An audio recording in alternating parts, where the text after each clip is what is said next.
Hello friends, welcome to Gyandeep academy. હું અભિષેક ગોસ્વામી આપ સૌનું અમારી એકેડમીમાં હાર્દિક સ્વાગત કરું છું. તો મિત્રો, આજે આપણે એક મહત્ત્વના ટૉપિક વિશે ચર્ચા કરવાની છે, જેનું નામ છે ગોળીય અરીસા. તો આજના ટૉપિકમાં આપણે મેઇનલી અંતર્ગોળ અરીસો અને બહિર્ગોળ અરીસા વિશે માહિતી મેળવશું. તો ચાલો જોઈએ આજનો ટૉપિક. તો સૌપ્રથમ તો ગોળીય અરીસા એટલે શું? તો જે અરીસાઓની પરાવર્તક સપાટી કોઈ કાચ કે ક્વાર્ટ્સના પોલા ગોળાના પૃષ્ઠનો એક ભાગ હોય તેને કહેવાય છે ગોળીય અરીસો. તો ખાસ યાદ રાખજો કે કોઈ પણ અરીસાની પરાવર્તક સપાટીનો યુઝ કરવાનો છે. સંપૂર્ણ ગોળો નહીં, પરંતુ તેના પૃષ્ઠનો કોઈ એક પર્ટિક્યુલર ભાગ લેવાનો છે, જેને કહેવાય છે ગોળીય અરીસો. તો અહીં આપણે આકૃતિમાં પણ જોઈ શકીએ છીએ કે બે પ્રકારના ગોળીય અરીસા છે. ફર્સ્ટ છે અંતર્ગોળ અરીસો અને સેકન્ડ છે બહિર્ગોળ અરીસો. અને અહીં આપણે જોઈ શકીએ છીએ કે એક સંપૂર્ણ ગોળો નથી, પરંતુ તેનો પર્ટિક્યુલર એક ભાગ છે અને તેને જ કહેવાય છે ગોળીય અરીસા. તો અંતર્ગોળ અરીસો કોને કહેવાય, બહિર્ગોળ અરીસો કોને કહેવાય, તેના વિશે માહિતી મેળવીએ. તો જેની પરાવર્તક સપાટી અંદરની તરફ વળેલી હોય, એટલે કે ગોળાના કેન્દ્ર તરફ હોય, તેને કહેવાય છે અંતર્ગોળ અરીસો, અને જેને ઇંગ્લિશમાં કહેવાય છે કોનકેવ મિરર. તો ખાસ ડેફિનેશન યાદ રાખજો. જો ડેફિનેશન સમજાશે તો જ આ ટૉપિક ઇઝીલી ક્લિયર થશે. અંતર્ગોળ અરીસો એટલે કે એવો અરીસો કે જેની પરાવર્તક સપાટી અંદરની તરફ વળેલી છે, મીન્સ ગોળાના કેન્દ્ર તરફ આ અરીસો હોય તો તેને કહેવાય કોનકેવ મિરર. સેકન્ડ છે બહિર્ગોળ અરીસો, જેની પરાવર્તક સપાટી બહારની તરફ વળેલી હોય તો તે અરીસાને કહેવાય છે બહિર્ગોળ અરીસો, જેને ઇંગ્લિશમાં કહેવાય છે કોનવેક્સ મિરર. તો આ પણ ઇમ્પોર્ટન્ટ છે. જો પરાવર્તક સપાટી અંદરની તરફ હોય તો અંતર્ગોળ, બહારની તરફ વળેલી હોય તો બહિર્ગોળ અરીસો. તો ખાસ આપણે આકૃતિ દ્વારા સમજીએ કે સપોઝ કે કોઈ એક કિરણ આવી રીતના આવી રહ્યું છે, તો અંદરની બાજુ જો પરાવર્તક સપાટી હશે, મીન્સ આવી જો કોઈ પણ આકૃતિ હશે, આવો જો કોઈ પણ ગોળીય અરીસો હશે, તો તેને કહેવાય છે અંતર્ગોળ અરીસો. પરંતુ બહિર્ગોળ અરીસાની વાત કરીએ તો આવી રીતના એક કિરણ જઈ રહ્યું છે, પરંતુ બહારની બાજુ પરાવર્તક સપાટી છે. તો આવી જો કોઈ પણ સિચ્યુએશન હોય, આવો જો કોઈ પણ આકારનો અરીસો હોય, તો તેને કહેવાય બહિર્ગોળ અરીસો. તો તમારે ખાસ શેપ યાદ રાખવાના છે. આ છે અંતર્ગોળ અરીસો અને આ છે બહિર્ગોળ અરીસો.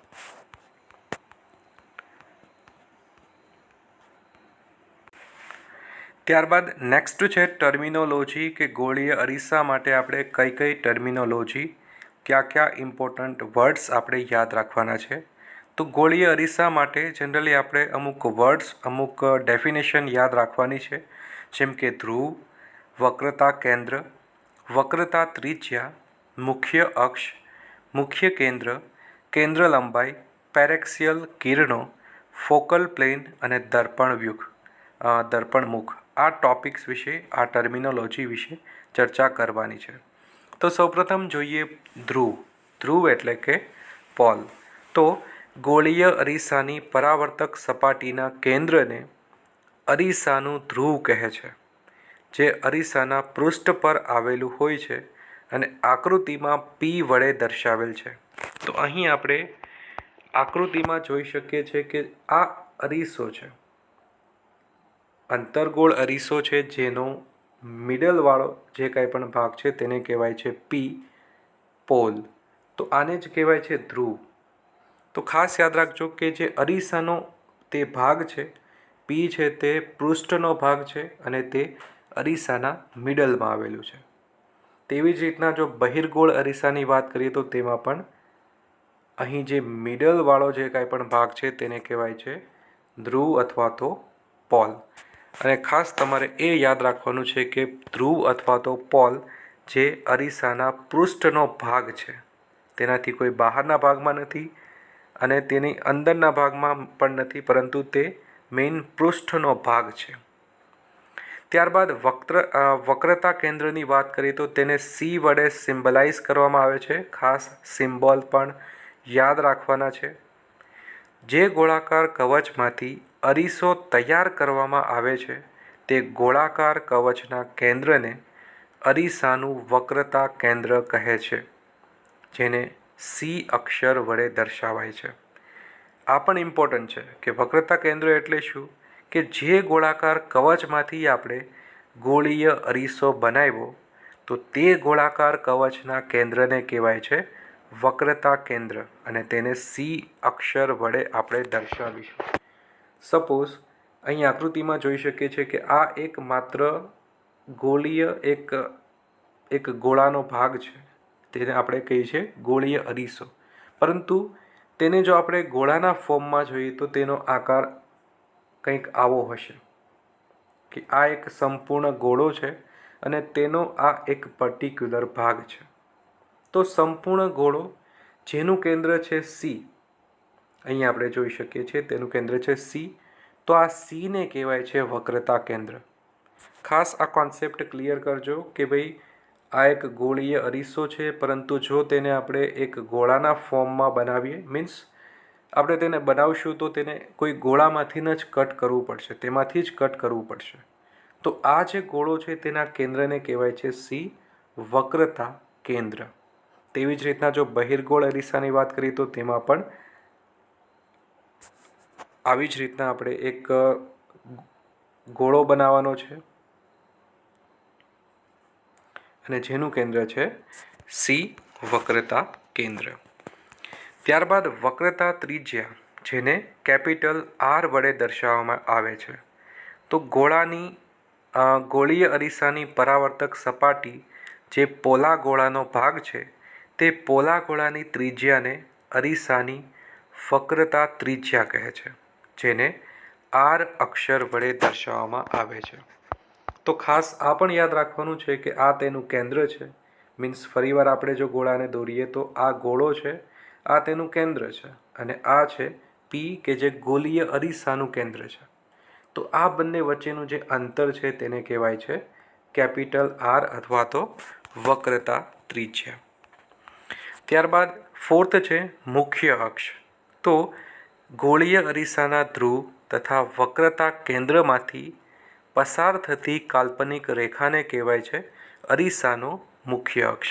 તો આ પણ એક ઇમ્પોર્ટન્ટ છે કે આ છે પી ધ્રુવ અને આ છે સી વક્રતા કેન્દ્ર, અને બંનેને જો આપણે જોડી દઈએ તો આ જે એક કાલ્પનિક લાઈન બને છે જેને કહેવાય છે મુખ્ય અક્ષ. ત્યારબાદ ફિફ્થ છે મુખ્ય કેન્દ્ર. તો અરીસાના મુખ્ય અક્ષને સમાંતર આપાત થતા કિરણો પરાવર્તન પામીને અરીસાની આગળ જે બિંદુએ કેન્દ્રિત થતા હોય કે અરીસાની પાછળ જે બિંદુએ કેન્દ્રિત થતા હોય તેવો આભાસ થતો હોય તો તે અનુક્રમે અંતર્ગોળ અને બહિર્ગોળ અરીસાના મુખ્ય કેન્દ્ર કહેવાય છે, જેને એફ વડે દર્શાવવામાં આવે છે. તો આ પણ એક જોઈ લઈએ આકૃતિ દ્વારા જ કે સપોઝ કે કોઈ એક મુખ્ય અક્ષ છે, તેને સમાંતર એક કિરણો પસાર થઈ રહ્યા છે આવી રીતના. સૌપ્રથમ આપણે અંતર્ગોળ અરીસાની વાત કરીએ તો તેમાં આ બધા જે કિરણો છે તે એક જ બિંદુએ આપાત થશે. આવી રીતના એક જ બિંદુએ આપાત થશે અને જે આ બિંદુ બને છે તેને કહેવાય છે એફ, મુખ્ય કેન્દ્ર.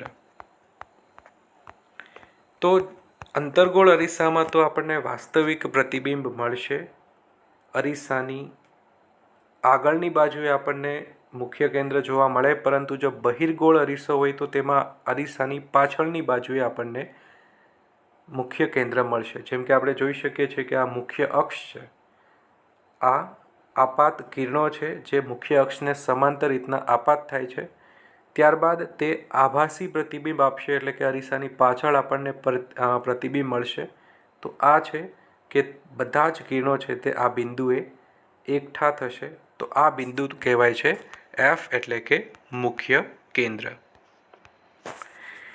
ત્યારબાદ જોઈએ કે અંતર્ગોળ અરીસાનું મુખ્ય કેન્દ્ર અરીસાની સામે આગળ હોય છે જે વાસ્તવિક બિંદુ છે, અને બહિર્ગોળ અરીસાનું મુખ્ય કેન્દ્ર અરીસાની પાછળ હોય છે અને તે આભાસી બિંદુ હોય છે. આ બેઝિક ડિફરન્સ છે અંતર્ગોળ અરીસો અને બહિર્ગોળ અરીસા વચ્ચેનો, કે અંતર્ગોળ અરીસામાં મુખ્ય કેન્દ્ર અરીસાની સામે અથવા તો આગળ હોય છે, અને બહિર્ગોળ અરીસામાં મુખ્ય કેન્દ્ર અરીસાની પાછળ હોય છે. ત્યારબાદ જોઈએ કે કેન્દ્ર લંબાઈ શું છે, તો ગોળીય અરીસાના ધ્રુવ અને મુખ્ય કેન્દ્ર વચ્ચેના અંતરને કેન્દ્ર લંબાઈ કહેવામાં આવે છે, જેને સ્મોલ એફ વડે દર્શાવવામાં આવે છે. તો ફરીવાર જોઈએ કે એફ એટલે શું, તો મુખ્ય કેન્દ્ર અને ધ્રુવ વચ્ચેનું અંતર. આ જે અંતર છે તેને કહેવાય છે કેન્દ્ર લંબાઈ, સ્મોલ એફ. જો બહિર્ગોળ અરીસાની વાત કરીએ તો તેમાં પણ આ જે અંતર છે, અહીં જે મુખ્ય કેન્દ્ર છે અને જે એફ વચ્ચેનું જે અંતર છે તેને કહેવાય છે કેન્દ્ર લંબાઈ. ત્યારબાદ દર્પણ મુખ એટલે શું, તો ગોળીય અરીસાની પરાવર્તક સપાટીની વર્તુળાકાર સીમા રેખાના વ્યાસને અરીસાનું દર્પણ મુખ કહે છે.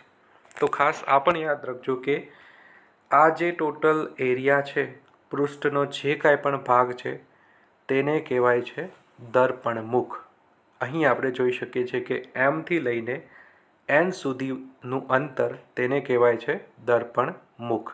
અહીં પણ આપણે બહિર્ગોળ અરીસામાં જોઈ શકીએ છીએ એમથી લઈને એન સુધીનું અંતર. અને લાસ્ટ ટર્મિનોલોજી છે કે પેરેક્સિયલ કિરણો એટલે શું, તો અરીસાની મુખ્ય અક્ષ નજીકના કિરણોને પેરેક્સિયલ કિરણો કહે છે. તો આ પણ એક યાદ રાખજો કે આ જે કિરણો છે તે બધા જ કિરણોને કહેવાય છે પેરેક્સિયલ કિરણો, એટલે કે મુખ્ય કેન્દ્રની નજીકના, મીન્સ મુખ્ય અક્ષની નજીકના જે કાંઈ પણ કિરણો છે તેને કહેવાય છે પેરેક્સિયલ કિરણો. ત્યારબાદ આપણો નેક્સ્ટ ટોપિક છે કે ગોળીય અરીસા વડે રચાતા પ્રતિબિંબો. તો ખાસ આ પરીક્ષામાં પૂછાઈ શકે છે કે મુખ્ય અક્ષમાંથી સમાંતર કિરણ આવતું હોય તો તેનું પ્રતિબિંબ ક્યાં મળશે, સિચ્યુએશન શું થશે. તો સૌપ્રથમ સિચ્યુએશન છે કે મુખ્ય અક્ષને સમાંતર કિરણ અંતર્ગોળ અરીસા અને બહિર્ગોળ અરીસા પર આપાત થાય છે, તો તેનું રિઝલ્ટ શું મળશે. તો મુખ્ય અક્ષની સમાંતર દિશામાં આપાત થતું કિરણ અંતર્ગોળ અરીસા પરથી પરાવર્તન પામી તેના મુખ્ય કેન્દ્ર એફમાંથી પસાર થાય છે, અથવા તો બહિર્ગોળ અરીસાના મુખ્ય કેન્દ્ર પરથી વિકેન્દ્રિત થતું હોય તેવો આભાસ થાય છે. તો અહીં આપણે જોઈ શકીએ છીએ કે આ મુખ્ય અક્ષ છે, આ તેને સમાંતર કોઈ કિરણ અંતર્ગોળ અરીસા પર આપાત થાય છે અને આપાત થઈને તે એફમાંથી પસાર થશે, મુખ્ય કેન્દ્રમાંથી પસાર થઈને તે પરાવર્તિત થશે. તો સેમ કે મીન્સ અહીં આપણે જોઈ શકીએ છીએ કે પ્રતિબિંબ આપણને અરીસાની આગળની તરફ જોવા મળશે, પરંતુ જો બહિર્ગોળ અરીસો હોય તો આપાત કિરણ આવી રીતના આપાત થશે, પરંતુ તે પરાવર્તિત પણ થશે, એટલે કે અહીં આપાત થયું અને આ જે પાથ છે તેને કહેવાય છે પરાવર્તિત. પરંતુ આપણને એફ પોઈન્ટ ઉપર, અહીં જે એફ પોઈન્ટ ઉપર થોડુંક વિકેન્દ્રિત થતું હોય તેવું પણ લાગે છે કે આ કિરણ છે તે એફ પોઈન્ટ ઉપર થોડું ઘણું વિકેન્દ્રિત થશે, મીન્સ આપણને થોડો ઘણો આભાસ જોવા મળશે. તો ખાસ કે જો મુખ્ય કેન્દ્ર મુખ્ય અક્ષને સમાંતર કોઈ કિરણ પસાર થતું હોય તો અંતર્ગોળ અરીસો હશે તો અરીસાના આગળના ભાગમાં મુખ્ય કેન્દ્ર એફ ઉપર આ કિરણ છે તે પસાર થઈને તે પરાવર્તિત થઈ જશે. બહિર્ગોળ અરીસો હોય તો તે સીધું પરાવર્તિત થઈ જશે, પરંતુ એફ કેન્દ્ર ઉપર વિકેન્દ્રિત થતું હોય તેવો આપણને આભાસ લાગશે. ત્યારબાદ નેક્સ્ટ સિચ્યુએશન છે કે મુખ્ય કેન્દ્ર એફમાંથી પસાર થતું કિરણ, કે જો કોઈ કિરણ હોય તે એફમાંથી પસાર થતું હોય તો શું થશે?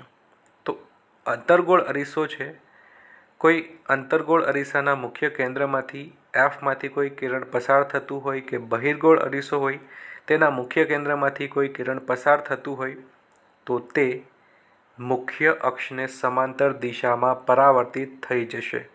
અહીં આકૃતિમાં પણ આપણે જોઈ શકીએ છીએ કે આપાત કિરણ આવી રીતના એફ પોઈન્ટ ઉપર થઈને અંતર્ગોળ અરીસા પર આપાત થશે અને જે પરાવર્તિત કઈ રીતના થશે કે તે મુખ્ય અક્ષને સમાંતર થઈને ફરીવાર તે પરાવર્તિત થશે.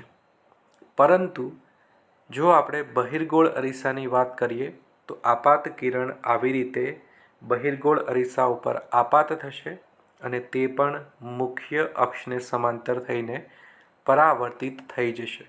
પરંતુ આમાં અગેઇન આપણે એ જ યાદ રાખવાનું છે કે અમુક કિરણો વિકેન્દ્રિત થઈને એફ ઉપર પણ પ્રતિબિંબ પાડશે. મીન્સ આપણને એવું લાગશે કે આપાત કિરણ છે તે એફ એફ બિંદુ ઉપર પ્રતિબિંબિત અથવા તો કહી શકાય કે વિકેન્દ્રિત પણ થશે. ત્યારબાદ નેક્સ્ટ સિચ્યુએશન છે કે વક્રતા કેન્દ્રમાંથી પસાર થતું કિરણ, કે જો કોઈ પણ આપાત કિરણ છે તે વક્રતા કેન્દ્રમાંથી પસાર થતું હોય તો કઈ સિચ્યુએશન બનશે? તો અંતર્ગોળ અરીસાના વક્રતા કેન્દ્ર સીમાંથી પસાર થતું કિરણ અથવા તો બહિર્ગોળ અરીસાના વક્રતા કેન્દ્રની દિશામાં ગતિ કરતું કોઈ કિરણ અરીસા પરથી પરાવર્તન પામી તે જ પથ ઉપર પાછું ફરે છે. તો આ પણ એક યાદ રાખવાનું છે કે જો આપાત કિરણ છે તે સી એટલે કે વક્રતા કેન્દ્રમાંથી જો પાસ થતું હોય તો તે કિરણ તે જ પથ ઉપર પરાવર્તિત થશે. મીન્સ આમાં આપણે કહી શકાય કે આપાત પણ સેમ રૂટ ઉપર સેમ પાથ ઉપર થાય છે અને પરાવર્તિત પણ સેમ રૂટ સેમ પાથ ઉપર થાય છે. તેવી જ રીતના બહિર્ગોળ અરીસામાં પણ આપાત કિરણ અને પરાવર્તિત કિરણનો રૂટ પાથ સેમ છે, પરંતુ ખાસ આમાં આપણે યાદ રાખવાનું છે કે સી ઉપર આપાત કિરણ છે તે થોડું ઘણું વિકેન્દ્રિત પણ થશે. ત્યારબાદ નેક્સ્ટ છે કે અરીસાના મુખ્ય અક્ષ સાથે નિશ્ચિત કોણ બનાવતી દિશામાં આપાત થતું કિરણ. તો અરીસાના મુખ્ય અક્ષ સાથે નિશ્ચિત કોણ બનાવતી દિશામાં ધ્રુવ પી પર આપાત થતું કિરણ અંતર્ગોળ અથવા બહિર્ગોળ અરીસા પરથી પરાવર્તનના નિયમો જળવાય તે રીતે મુખ્ય અક્ષ સાથે નિશ્ચિત કોણ બનાવતી દિશામાં પરાવર્તિત થાય છે. એટલે કે આપાત કોણનું જેટલું મૂલ્ય હશે તેટલો જ પરાવર્તન કોણ હશે. તો ખાસ પરાવર્તનના નિયમોમાં આપ સૌ જાણતા હશો કે કોઈ પણ આપાત કિરણ હોય તે આપાત કોણ જે બનાવે છે મુખ્ય અક્ષ સાથે, તો જ્યારે પરાવર્તિત થશે તો તેનો જે પરાવર્તિત કોણ છે તે પણ સેમ રહે છે. મીન્સ આવી જો કોઈ કન્ડિશન હોય કે તે ડાયરેક્ટલી કોઈ પી ઉપર પાસ થાય છે, ધ્રુવ ઉપર કોઈ કિરણ પાસ થાય છે, તો તે પરાવર્તિત પણ સેમ મુખ્ય અક્ષ સાથે સેમ ખૂણો બનાવીને જ પરાવર્તિત થશે. મીન્સ અહીં આપાત કોણ અને પરાવર્તિત કોણનું મૂલ્ય સેમ હોય છે. તેવી જ રીતના જોઈ શકીએ છીએ કે બહિર્ગોળ અરીસો હોય તો તેમાં પણ આપાત કિરણ છે તે પીમાંથી પસાર થઈ અને પરાવર્તિત થશે, જેમાં આપાત કોણ અને પરાવર્તિત કોણનો તેનું મૂલ્ય સેમ રહેશે. ત્યારબાદ નેક્સ્ટ ટોપિક તરફ આગળ વધીએ જેનું નામ છે અંતર્ગોળ અરીસાના ઉપયોગો. તો સૌપ્રથમ ઉપયોગ છે કે ટોર્ચ, સર્ચ લાઇટ અને વાહનોની હેડલાઇટમાં પ્રકાશના શક્તિશાળી સમાંતર કિરણબિંબ મેળવવા માટે અંતર્ગોળ અરીસાનો ઉપયોગ થાય છે. તો ખાસ યાદ રાખજો કે ટોર્ચ, સર્ચ લાઇટ અને વાહનોની હેડલાઇટમાં અંતર્ગોળ અરીસાનો ઉપયોગ થાય છે. સેકન્ડ, દાઢી કરવાના અરીસા તરીકે ચહેરાનું મોટું પ્રતિબિંબ જોવા માટે પણ અંતર્ગોળ અરીસાનો ઉપયોગ થાય છે. ત્યારબાદ દાંતના ડૉક્ટરો દર્દીઓના દાંતનું મોટું પ્રતિબિંબ જોવા માટે અંતર્ગોળ અરીસાનો ઉપયોગ કરે છે. ત્યારબાદ સૌર ભઠ્ઠીઓમાં સૂર્યપ્રકાશને કેન્દ્રિત કરવા માટે પણ અંતર્ગોળ અરીસાનો ઉપયોગ થાય છે. અને ફિફ્થ છે પરાવર્તક પ્રકારના ટેલિસ્કોપમાં પણ અંતર્ગોળ અરીસાનો ઉપયોગ થાય છે. તો આ 5 ઉપયોગ પરીક્ષાની દૃષ્ટિએ ખૂબ જ ઇમ્પોર્ટન્ટ છે.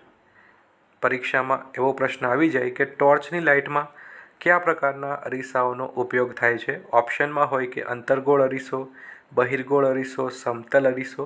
તો આન્સર આવશે અંતર્ગોળ અરીસો. તો વન્સ અગેન આઈ રિપીટ કે ટોર્ચ, સર્ચલાઇટ, વાહનોની હેડલાઇટમાં અંતર્ગોળ અરીસો યુઝફુલ છે. દાઢી કરવાના અરીસામાં પણ અંતર્ગોળ અરીસો ખૂબ જ ઇમ્પોર્ટન્ટ છે.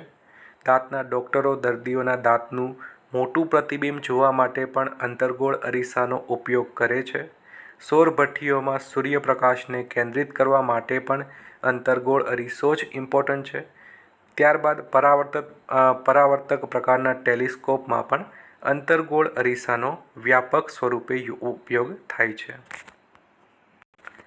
ત્યારબાદ બહિર્ગોળ અરીસાના ઉપયોગો વિશે વાત કરીએ તો વાહનોમાં સાઇડ મિરર તરીકે બહિર્ગોળ અરીસાનો ઉપયોગ થાય છે, કારણ કે તેનાથી વાહનની પાછળના મોટા વિસ્તારના પ્રતિબિંબને નાના સ્વરૂપે ચત્તું જોઈ શકાય છે. તો ખાસ આ એક ઇમ્પોર્ટન્ટ ઉપયોગ છે બહિર્ગોળ અરીસાનો કે વાહનોના સાઇડ મિરરમાં બહિર્ગોળ અરીસાનો વ્યાપક સ્વરૂપે યુઝ થાય છે. મેઇન રીઝન એ જ છે કે વાહનની પાછળના મોટા વિસ્તારના પ્રતિબિંબને નાના સ્વરૂપે અને ચત્તું એટલે કે સુલટા સ્વરૂપે જોવા માટે. ત્યારબાદ પાછળથી આવતા વાહનોને જોવા વાહનોના સાઇડ ગ્લાસમાં બહિર્ગોળ અરીસાનો ઉપયોગ થાય છે, કારણ કે બહિર્ગોળ અરીસા વડે રચાતું પ્રતિબિંબ ચત્તું હોય છે. ત્યારબાદ જોઈએ કે બહિર્ગોળ અરીસા વડે રચાતું પ્રતિબિંબ વસ્તુ કરતાં ખૂબ જ નાનું હોય છે અને બહિર્ગોળ અરીસાની બહારની સપાટી પરાવર્તક હોવાથી તે વધારે મોટા વિસ્તારને આવરી લે છે. તો આ છે બહિર્ગોળ અરીસાના ઉપયોગો. મેઇનલી એક જ ઉપયોગ થાય છે કે વાહનોમાં સાઇડ મિરર તરીકે, કારણ કે કોઈ મોટા વિસ્તારને આપણે કવર કરવાનો છે એક નાના મિરરમાં, અને બહિર્ગોળ અરીસા દ્વારા જે કાંઈ પણ પ્રતિબિંબ મળે છે તે ચત્તું હોય છે. આથી વાહનોના સાઇડ મિરરમાં આપણે બહિર્ગોળ અરીસાનો યુઝ કરીશું. તો આજે આપણે અરીસાઓ વિશે ચર્ચા કરી. સૌપ્રથમ ગોળીય અરીસાઓ વિશે માહિતી મેળવી કે ગોળીય અરીસાના કયા કયા પ્રકારો છે. તેમાં મેઇનલી આપણે અંતર્ગોળ અરીસો અને બહિર્ગોળ અરીસા વિશે માહિતી મેળવી. સૌપ્રથમ તો આપણે એ જ જોયું હતું કે ડિફરન્ટ ટર્મિનોલોજી, કે મુખ્ય કેન્દ્ર એટલે શું, મુખ્ય અક્ષ એટલે શું, ધ્રુવ એટલે શું, કેન્દ્ર લંબાઈ એટલે શું, વક્રતા ત્રિજ્યા શું છે, પેરેક્સિયલ કિરણો એટલે શું, તેના વિશે માહિતી મેળવી. ત્યારબાદ આપણે ડિફરન્ટ કન્ડિશન વિશે પણ જોયું કે કોઈ પણ કિરણ છે તે મુખ્ય અક્ષમાંથી પસાર થતું હોય, કોઈ પણ કિરણ છે તે મુખ્ય અક્ષને સમાંતર રીતે પસાર થતું હોય, કોઈ કિરણ છે તે એફ કેન્દ્ર એટલે કે મુખ્ય કેન્દ્રમાંથી પસાર થતું હોય, વક્રતા કેન્દ્રમાંથી પસાર થતું હોય. તો એ કન્ડિશનો વિશે પણ માહિતી મેળવી. અને લાસ્ટમાં આપણે જોયું કે અંતર્ગોળ અરીસાના ઉપયોગો અને બહિર્ગોળ અરીસાના ઉપયોગો. તો આઈ હોપ તમને આ વિડીયો સમજાઈ ગયો હશે. કોઈ પણ ડાઉટ હોય તો તમે મને ગમે ત્યારે પૂછી શકો છો, અથવા તો કોમેન્ટ પણ કરી શકો છો. તો આજ પૂરતી આટલું જ. જો તમને અમારો વિડીયો ગમ્યો હોય તો વિડીયોને લાઇક કરજો, કોમેન્ટ કરજો, બીજા મિત્રોને પણ શેર કરજો અને અમારી ચેનલને સબસ્ક્રાઈબ કરવાનું ભૂલતા નહીં. અને ખાસ જો તમે અમારા વોટ્સએપ ગ્રુપ અથવા તો ટેલિગ્રામ ગ્રુપમાં જોડાવા માગતા હોય તો આ વિડીયોના ડિસ્ક્રિપ્શનમાં એક લિંક આપેલી હશે, અને આ લિંક દ્વારા તમે અમારા વોટ્સએપ ગ્રુપ અથવા તો ટેલિગ્રામ ગ્રુપમાં પણ જોઈન થઈ શકશો. તો આજ પૂરતી આટલું જ. Thank you for watching this video. Have a nice day.